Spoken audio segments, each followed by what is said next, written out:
صرف یہ نہیں کہ یہاں پر امام امیر المومنین علیہ السلام کی حیثیت واضح ہوتی ہے، بلکہ ضربت امام علی علیہ السلام کی قدر و قیمت کے بارے میں بھی جناب رسول خدا نے امام کے بارے میں کیا فرمایا. فرماتے ہیں کہ جب حضرت علی علیہ السلام کا کامیاب و کامران ہو کر رسول خدا کی خدمت اقدس میں حاضر ہوئے، یعنی یہ جنگ کے دوران ایک جنگ تھی کہ جس کا نام تھا جنگ خندق اور حضرت علی کی بے نظیر بہادری. ٹھیک ہے، تو اس کا جو ہے امام کے بارے میں نبی نے کیا فرمایا کہ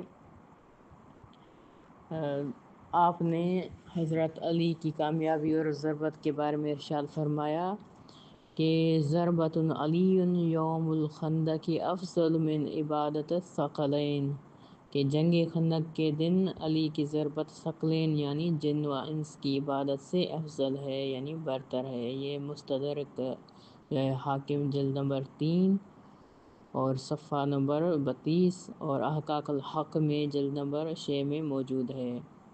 پھر ایک اور طرح سے بھی نقل ہوا ہے کہ آپ نے فرمایا لو وزن اليوم عملک بعمل جمیع امت محمد لا رحج عملک علی عملہم، کہ آپ کے آج کے دن کے عمل کا جو ہے پوری امت محمد صلی اللہ علیہ وآلہ وسلم کے عمل سے تقابل کیا جائے تو آپ کا یہ عمل ان کے تمام اعمال پر بھاری ہوگا، یعنی ضربت امام علی علیہ السلام. مزید فرمایا کیونکہ یہ عمر بن عبد ود کے قتل سے مشرکین کے تمام جو ہے گھروں میں جو ہے ذلت و خواری داخل ہوئی اور مسلمانوں کے گھروں میں عزت و شوکت آئی. بہار الانوار جلد نمبر 20 میں یہ موجود ہے.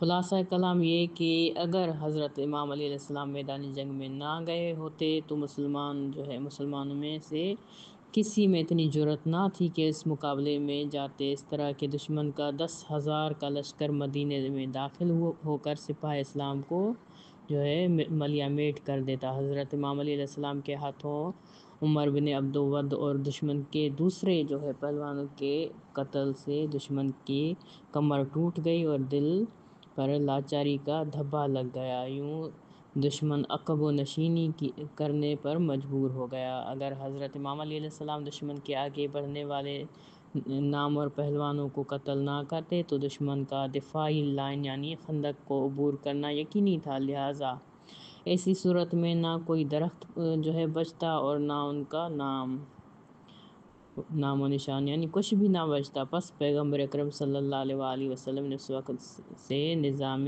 محاسبہ کرتے ہوئے فرمایا کہ ضربت علی کی قدر و قیمت اور جو ہے ارزش جن و انس کے اعمال سے بیشتر ہے، یعنی بالا تر ہے.